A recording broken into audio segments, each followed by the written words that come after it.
Bom dia, graça, paz de Jesus a todos e todas. Amém. Hoje quero ler já comecei mal, tropeçando. Atos dos Apóstolos, o capítulo 19, sobre a cidade de Éfeso. Quero contar para você uma história muitíssimo interessante, narrada aqui nesse capítulo 19 de Atos dos Apóstolos, e lhes falar sobre o Evangelho da Graça de Deus contra a religião feiticeira. Tem muita feitiçaria acontecendo no meio das nossas comunidades, das nossas igrejas. Queria falar sobre isso um pouco.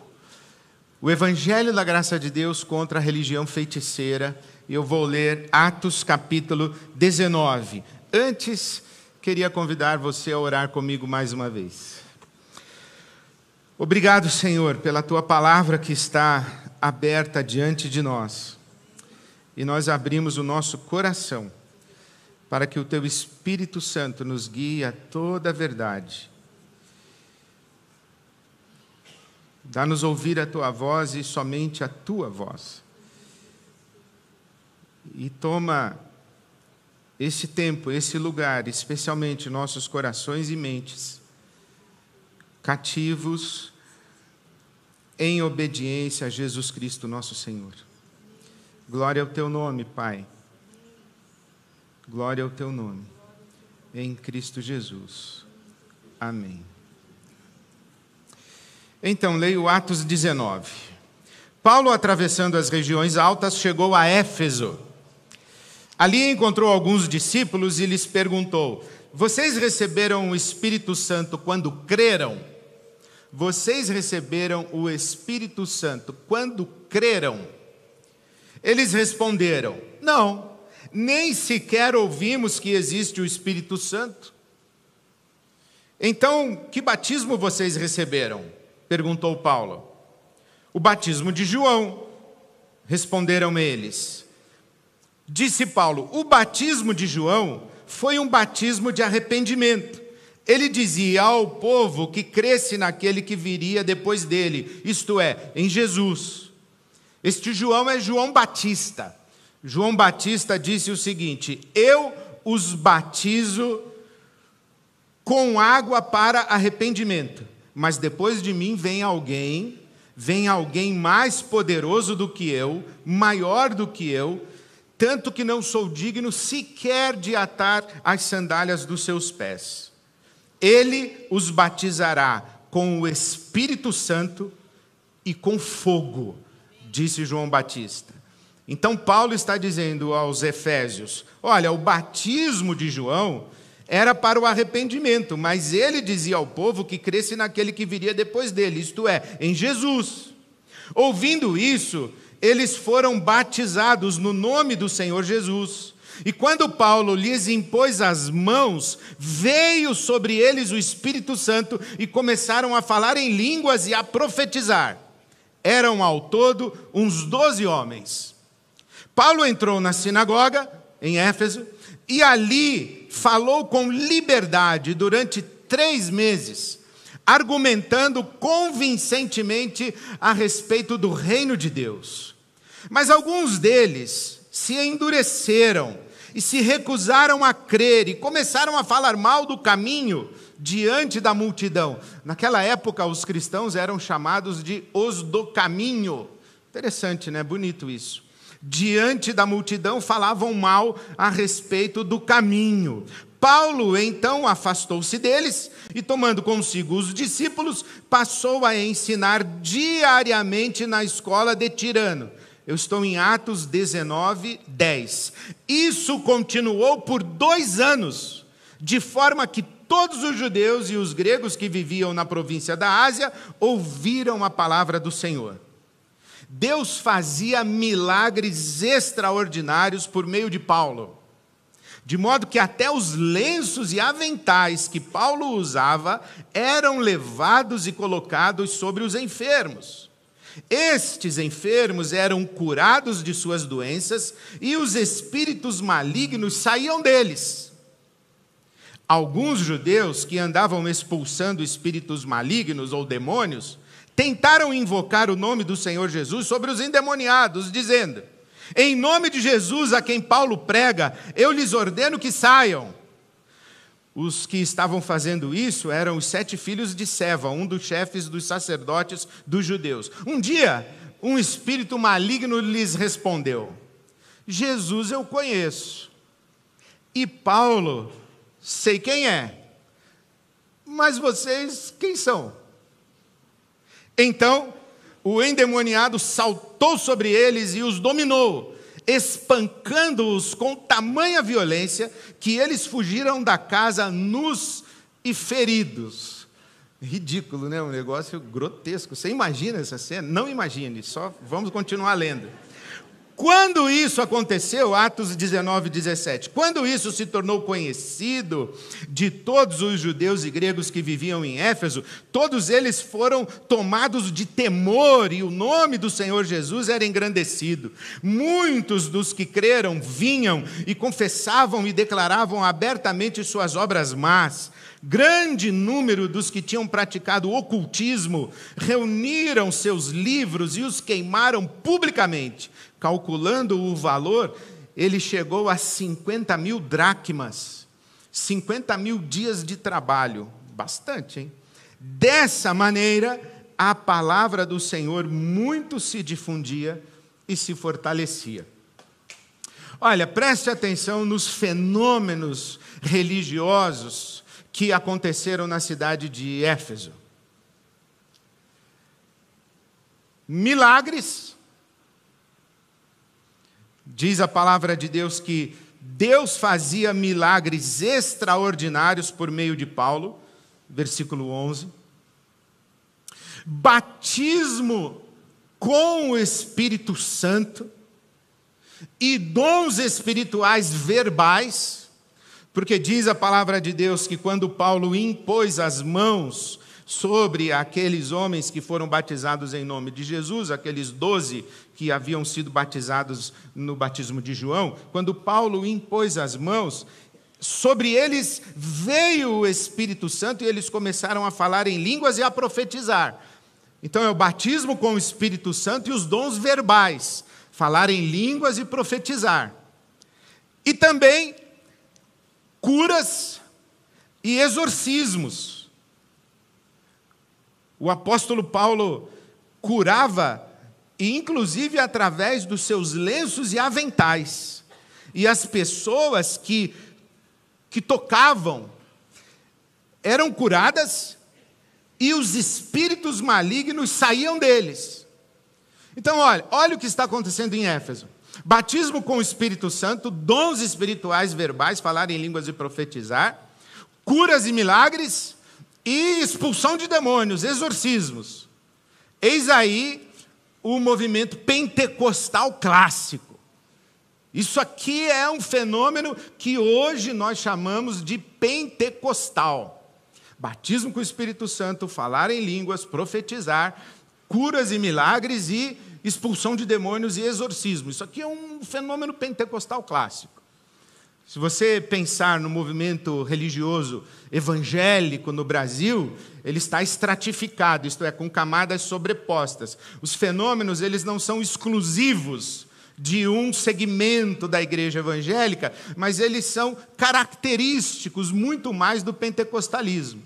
Nós temos no Brasil o que nós chamamos de protestantismo histórico, a igreja batista, presbiteriana, metodista, luterana, congregacional, isso é o protestantismo histórico. Mas tem também um movimento pentecostal. A maior igreja evangélica do Brasil é a Assembleia de Deus, é uma igreja caracteristicamente pentecostal, esse pentecostalismo raiz. A gente tem um movimento carismático. O que é um movimento carismático? São as igrejas do protestantismo histórico que ficaram pentecostalizadas ou avivadas. As igrejas batistas avivadas, as igrejas presbiterianas avivadas e assim por diante. E temos o tal do neopentecostalismo, que acrescentou as curas, exorcismos, batismo e dons do Espírito Santo não sei como adjetivar, a tal da teologia da prosperidade, o sucesso como símbolo da bênção de Deus ou como evidência da bênção de Deus, mas essa estratificação não dá conta mais do que é o fenômeno evangélico no Brasil, porque os sociólogos dizem, tem o protestantismo histórico, o pentecostalismo, o movimento carismático, tem o neopentecostalismo, agora eu digo que tem também a Torre de Babel, porque é uma confusão de tantos fenômenos, de tantas maneiras de articular o Evangelho, de compreender o Evangelho, compreender a palavra de Deus, que tem coisas absurdas. Por exemplo, você já ouviu falar, deve ter ouvido falar, no Complexo de Israel, no Rio de Janeiro. No que eles estão chamando de narcopentecostalismo. Tem uma tropa de Arão, o Peixão. O Peixão é o dono do Complexo de Israel.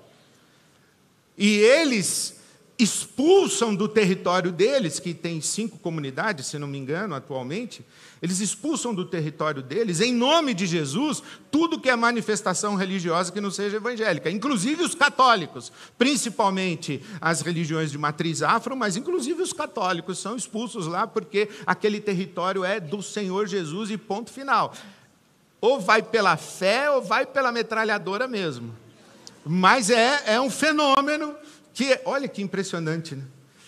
Narcopentecostalismo, é difícil de acreditar nisso.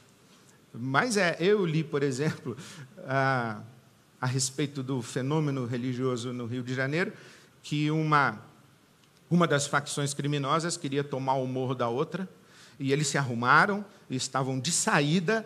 Quando eles estavam de saída, alguém disse, parou, que o Espírito Santo revelou que não é para ir hoje. Fizeram uma oração, consagraram ao Senhor e esperaram melhor orientação divina para tomar a boca do fulano lá. Vai classificar isso sociologicamente, ou religiosamente, ou sei lá o quê. Isso é um fenômeno religioso evangélico.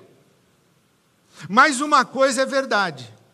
O pentecostalismo trouxe para nós uma resposta ou um passo a mais na experiência do protestantismo histórico, porque o protestantismo histórico ele foi construído no fundamento da verdade, da doutrina, da crença correta, da ortodoxia, da doutrina corretamente elaborada. Então, quem é o cristão? É aquele que acredita nessas verdades reveladas na palavra de Deus. O pentecostal falou assim, olha, tudo bem que tem a verdade, tem o evangelho como uma proclamação de uma mensagem, mas tem uma experiência de poder com o Espírito Santo. O evangelho é poder de Deus para a salvação de todo aquele que crê, e há uma manifestação poderosa do Espírito Santo, porque quando a gente lê o livro de Atos, tem curas, tem exorcismo, tem milagres, e se não tem a manifestação poderosa do Espírito Santo, o evangelho é reduzido a uma filosofia. E os pentecostais estão absolutamente certos nisso. A experiência do evangelho, a experiência com Jesus, é necessariamente uma experiência com o poder do Espírito Santo. Necessariamente uma experiência com o poder do Espírito Santo. Há um confronto de poderes, há um conflito entre o Espírito de Deus, o Espírito do Cristo, o Espírito Santo e os espíritos malignos, que a Bíblia Sagrada vai chamar de espíritos imundos, vai chamar de demônios, espíritos maus, diabos. Há um confronto. Pertencer a Jesus significa estar sob a ministração do Espírito Santo e livre da interferência e ação de qualquer outro espírito que não venha da parte de Deus. Porque há espíritos que vêm da parte de Deus e espíritos que não vêm da parte de Deus. Paulo apóstolo escreve aos Coríntios, na segunda carta, no capítulo 11, que o diabo, Satanás, se disfarça de anjo de luz e os seus ministros também se disfarçam de luz. mas são espíritos de trevas. Então devemos ter cuidado e discernimento. João apóstolo escreve dizendo o seguinte: olha, não acreditem em qualquer espírito. Provem todo espírito que se manifestar para discernir se ele vem da parte de Deus ou não vem da parte de Deus. E João, no capítulo 4 da sua epístola, diz o seguinte: aquele que confessa que Jesus é Deus em carne, esse veio da parte de Deus. Quem não confessa Jesus, não veio da parte de Deus. Então, a experiência do Evangelho é necessariamente uma experiência sob o poder do Espírito Santo. Há alguns anos eu fui pregar na igreja lá em Jales. E foi uma conferência de quinta a domingo. Preguei muito, de manhã, de noite, e foi intenso. E era uma igreja dessas, uma igreja batista pentecostal. E quando chegou o domingo à noite, o pastor foi se despedir, eu terminei de pregar, o pastor foi me agradecer, ele falou assim: irmãos, nós nesses dias tomamos um chá de Bíblia. Nunca tivemos tanta Bíblia que nem tivemos aqui, de quinta até hoje. E se esse moço prega desse jeito, sem o Espírito Santo, imagina quando ele for batizado com o Espírito Santo. Aí ele falou: e tem mais uma coisa. Enquanto ele estava aqui pregando, entrou um demônio aqui que veio para matá-lo. Pode vir. Eu falei: peraí. Mas não deu nem tempo. Não deu nem tempo, porque quando ele falou pode vir, num piscar de olhos, levantou um sujeito lá do fundo, parece que ele veio saltando pelos bancos assim, ele chegou aqui na minha frente, e aí veio uma trupe com Bíblia na mão, e pau de Bíblia nele, e está amarrado, e ele caiu lá, e o pessoal em cima dele, e o pastor foi tirando a gravata assim, pôs a mão no meu ombro e falou: vai meu filho, vai lá jantando que eu já vou. Eu vou dar um trato nesse demônio aqui e já estou indo. Foi uma experiência incrível. Outra vez fui pregar em Anápolis, Assembleia de Deus de Anápolis. Um auditório para umas 8 mil, 10 mil pessoas, não sei, a igreja Assembleia de Deus de Anápolis é impressionante. Era a ocasião do carnaval. E no jornal de domingo, em Anápolis, veio uma lista do carnaval de rua em Goiás. E dizendo as cidades onde tinha carnaval de rua. E aí chegou Anápolis. Anápolis não tem carnaval de rua porque o povo está nos templos evangélicos. Assembleia de Deus de Anápolis, imensa. Aí eu fui pregar em Anápolis, na Assembleia de Deus, no carnaval. O pastor foi me buscar no aeroporto em Brasília. Aí, na estrada, no caminho, era um dos pastores da igreja, não o pastor presidente. Ele virou-se para mim e disse assim: o pastor é batista, né? Eu falei: sou. Da Convenção Batista Brasileira? Eu falei: sou. Mas o irmão crê no batismo com o Espírito Santo, né? Aí eu disse: no sentido que o irmão está falando, não. Aí fez um silêncio. Aí ele falou: mas o irmão já foi batizado com o Espírito Santo, né? Aí eu falei: no sentido que o irmão está falando, não. Aí o silêncio ficou mais denso. Aí eu falei: o irmão se arrependeu de ter me convidado. Ele falou: no sentido que o irmão está falando. Ai, mas que sentido é esse? Os nossos irmãos pentecostais, eles acreditam, o senso comum da teologia pentecostal e da experiência pentecostal. Hoje, os teólogos pentecostais já ressignificaram muito disso, mas o chamado pentecostalismo raiz acreditava ou acredita que o batismo no Espírito Santo, ou com o Espírito Santo, o batismo nunca é do Espírito Santo. O batismo é de Jesus, é Jesus quem batiza. Lembra João Batista? Ele, Jesus, batizará com o Espírito Santo e com fogo. Então, o batismo é de Jesus. Então é no Espírito Santo ou com o Espírito Santo. Os nossos irmãos pentecostais acreditam que o batismo no Espírito Santo e com o Espírito Santo acontece depois da sua conversão. Você se converte a Jesus, em algum momento posterior, você é batizado com o Espírito Santo, e eles acreditam também que quando você recebe o batismo com o Espírito Santo, você manifesta os chamados dons espirituais verbais, falar em línguas especialmente, falar em línguas estranhas, a gente diz, ou línguas dos anjos, né? Não são idiomas, são línguas espirituais, a língua dos anjos. Eles acreditam assim, e eles têm certa razão para acreditar assim, porque no livro dos Atos dos Apóstolos, em Samaria, eles ouvem o evangelho anunciado e pregado por Felipe, e eles creem em Jesus, mas eles somente recebem o Espírito Santo quando o apóstolo Pedro e o apóstolo João chegam na cidade de Samaria. Eles chegam em Samaria, perguntam para Filipe o que está acontecendo, e Filipe diz: olha, eu falei de Jesus para eles, falei do reino de Deus para eles, eu falei que Jesus é o rei, e eles acreditaram, todo mundo está aqui é de Jesus. E então Pedro e João impõem as mãos, e eles, samaritanos, são batizados com o Espírito Santo. Então, primeiro creram e depois foram batizados com o Espírito Santo. Aqui em Éfeso é diferente. O apóstolo Paulo pergunta para aqueles homens que encontrou em Éfeso: vocês receberam o Espírito Santo quando creram? Então, qual a diferença do sentido que você está falando?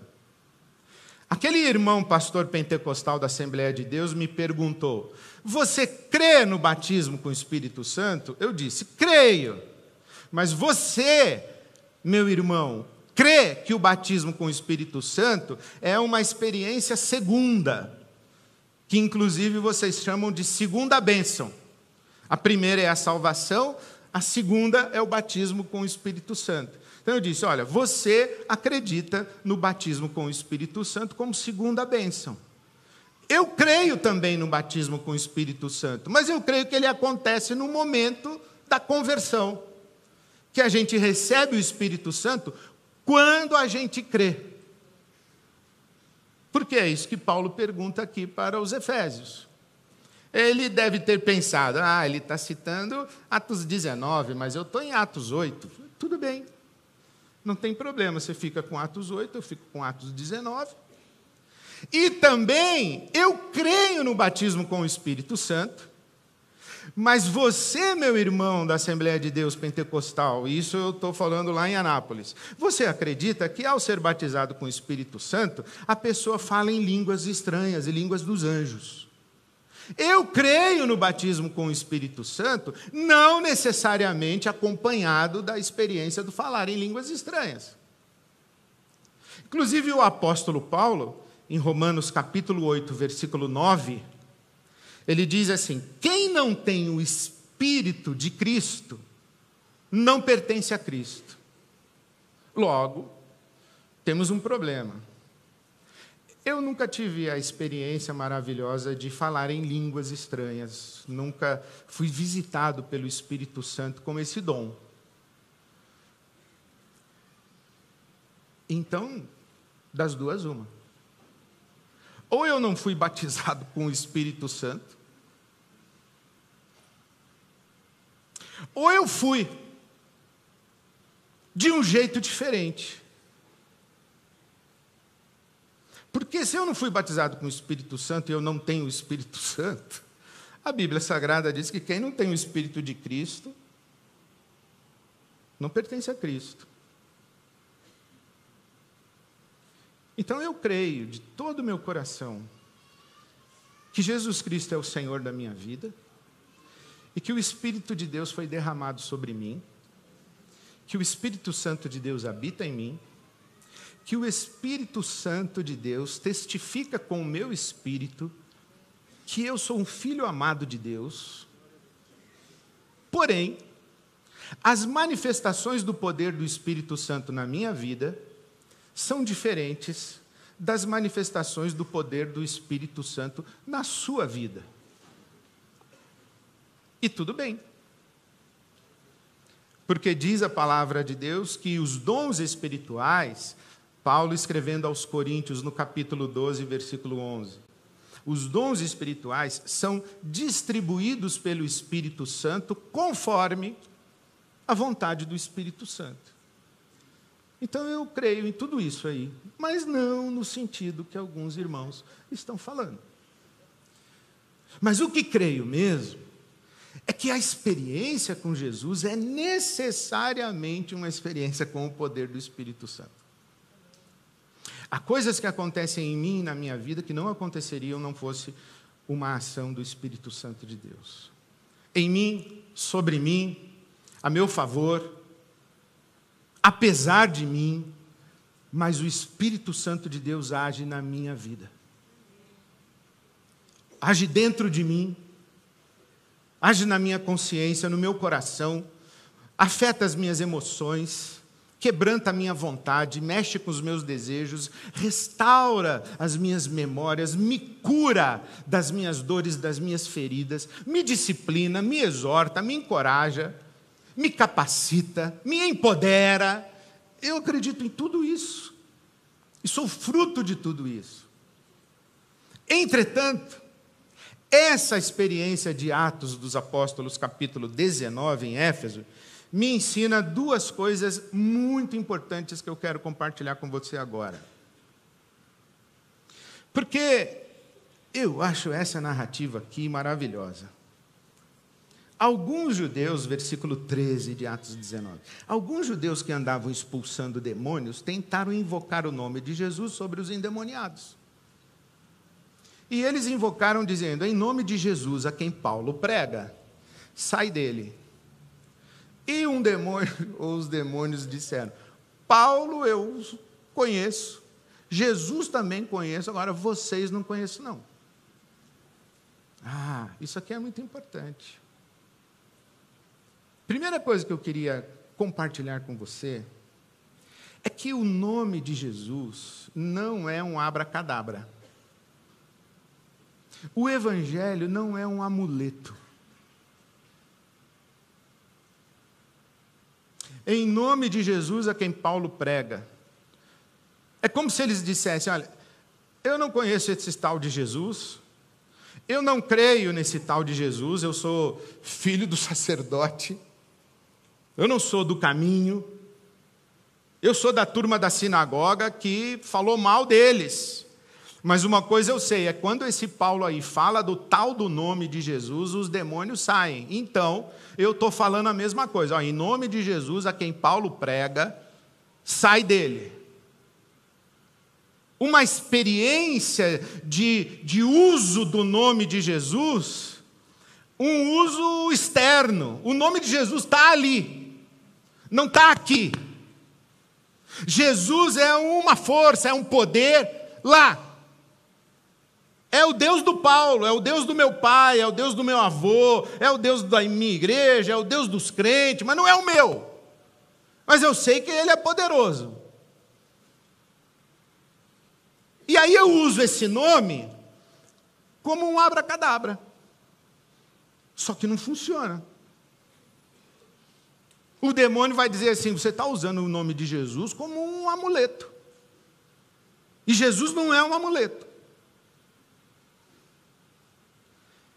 Esse abracadabra foi usado pela primeira vez na história, pelo que consta, por um médico romano, médico do imperador romano, do 2º século. E ele disse que se você escrevesse a palavra abracadabra na forma de um triângulo invertido e colocasse aqui no seu peito, costurasse o pano, que você ia ficar curado de moléstias e doenças, e que os maus agouros iriam embora da sua vida. E depois essa abracadabra se tornou uma palavra de invocação aos espíritos bons. Você já deve ter ouvido falar em magia branca e magia negra. A magia branca convoca espíritos bons, a magia negra convoca espíritos maus. Então o abracadabra manteria os espíritos maus longes e só traria espíritos bons. Essa é a tradição que se conta, o abracadabra. Uma palavra mágica que simplesmente por ser pronunciada, ela ativa poderes espirituais. Então Jesus não é um abracadabra. A experiência de declaração do nome de Jesus, ela há que ser necessariamente uma experiência pessoal. É a partir de um relacionamento pessoal com Jesus que eu manifesto a autoridade de Jesus na minha vida e ao meu redor. Tanto é verdade que eu não falo na autoridade do nome de Jesus que o Paulo usou. Eu digo, na autoridade do nome de Jesus que ele concedeu a mim. É assim que Jesus fala com seus discípulos. Toda a autoridade me foi dada nos céus e na terra. E eu dou a vocês a mesma autoridade para que vocês saiam, manifestem o poder do Espírito Santo na autoridade que eu estou delegando a vocês. Então você, meu irmão, minha irmã, tem autoridade. Eu me lembro uma história que o reverendo Caio Fábio me contou, que ele estava sentado na varanda da casa dele em Manaus, sossegado, fim de tarde, e chegou uma pessoa correndo, esbaforida, e disse assim: reverendo, tem uma mulher lá com um demônio, o demônio falou que só vai sair se o senhor for lá. E o reverendo Caio Fábio disse: e você acreditou?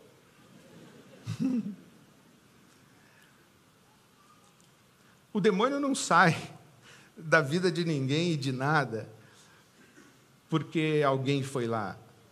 A autoridade pertence a Jesus. A questão é que tem algumas pessoas que têm confiança, fé, autoridade, crédito para exercer essa autoridade de Jesus delegada.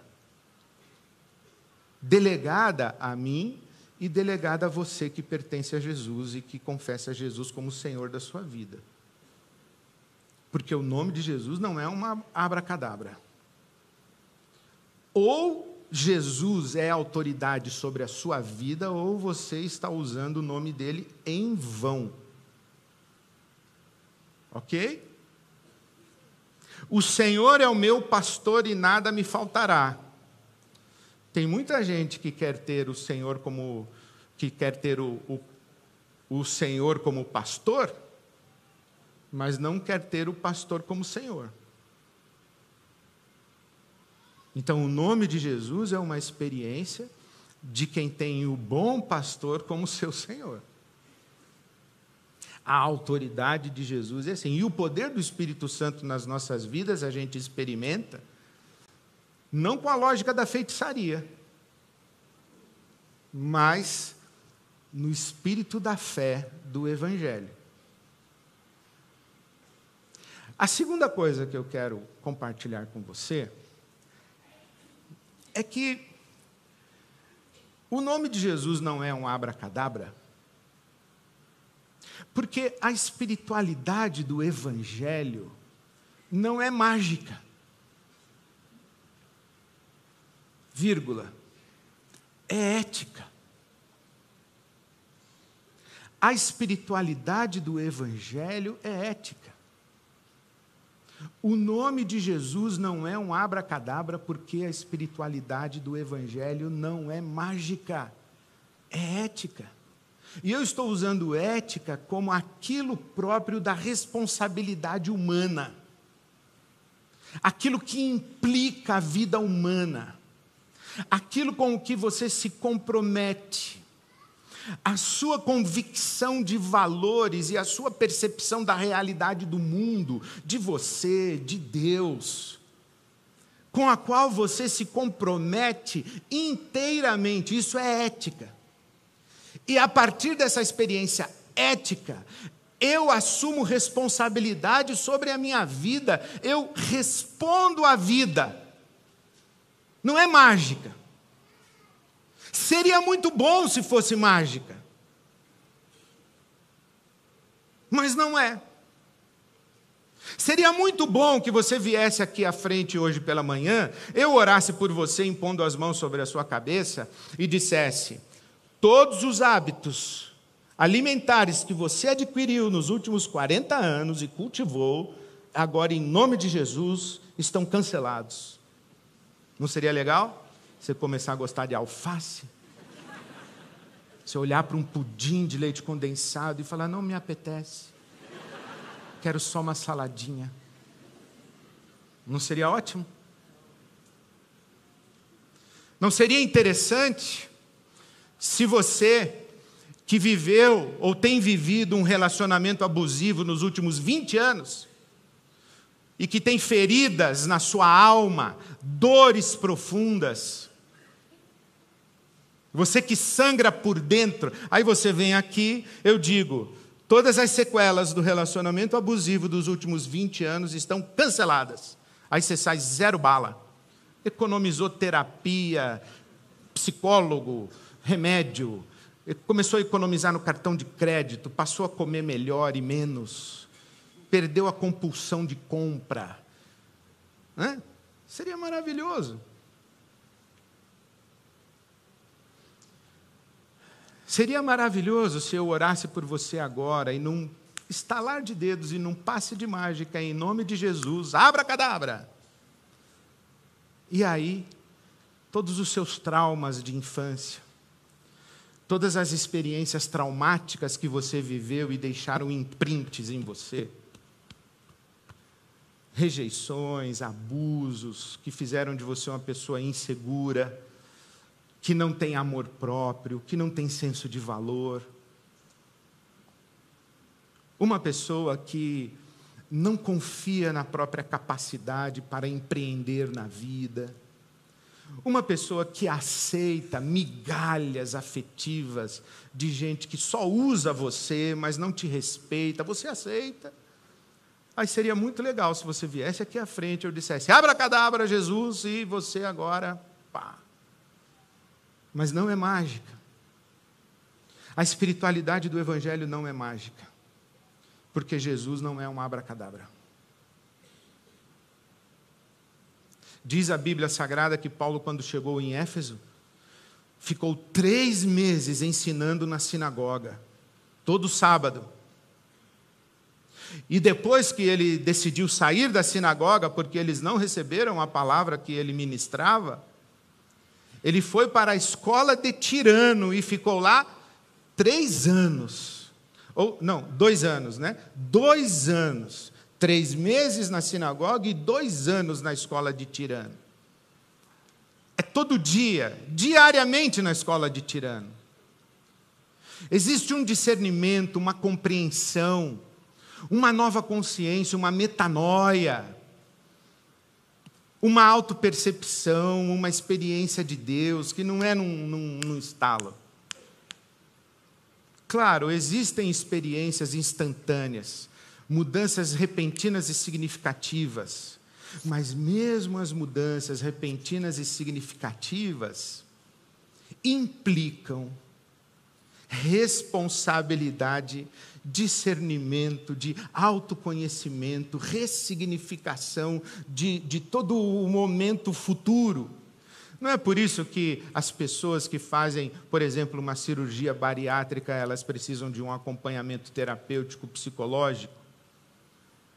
Substituir uma compulsão por outra. As coisas não funcionam em passe de mágica. E eu digo a você, o nome de Jesus não é um abracadabra, porque a espiritualidade do Evangelho não é mágica, é ética. Paulo escreve aos Filipenses, no capítulo 2, que Deus opera em nós o querer e o efetuar. E Paulo diz, capítulo 2, os versículos 11 e 12, ele diz assim, olha, desenvolvam a salvação de vocês. Desenvolva. É como se Deus nos desse um presente e Paulo está dizendo: abra o presente. Abra esse caixote.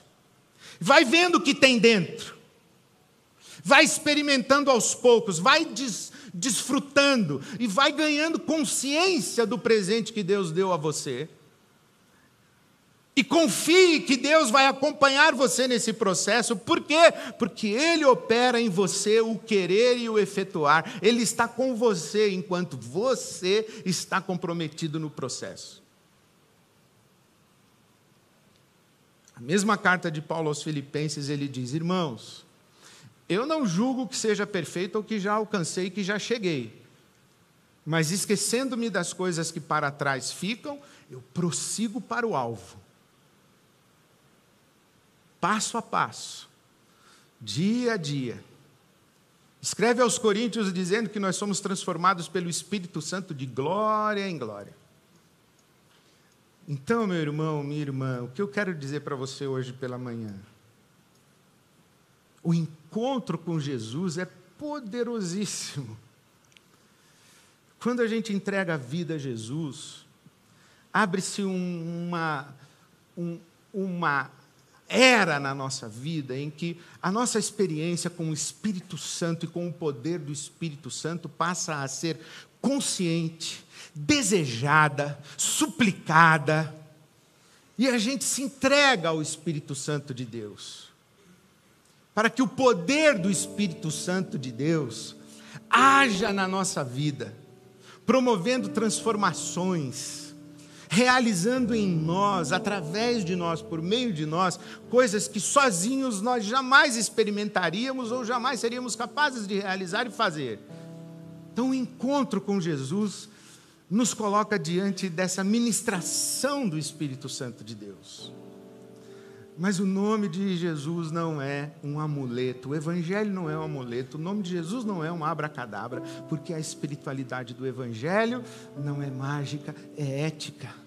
Deus me respeita,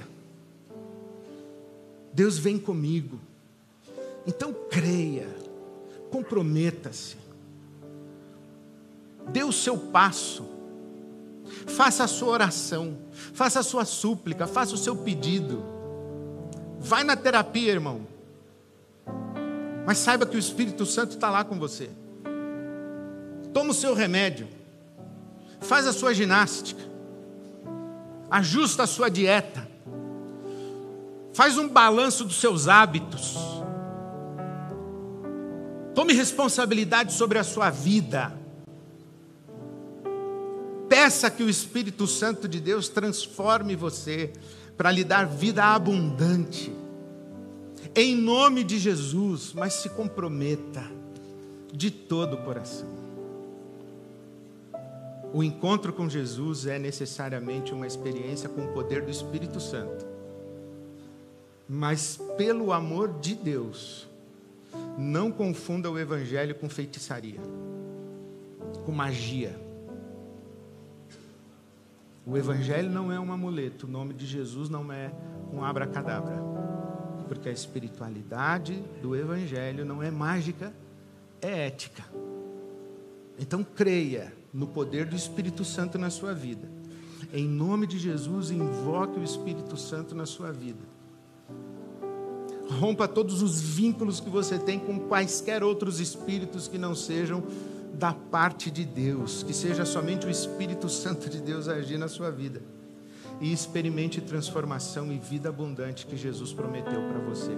Esse é o meu desejo, é a minha oração mais profunda do meu coração por você nessa manhã. Que Deus te abençoe, amém.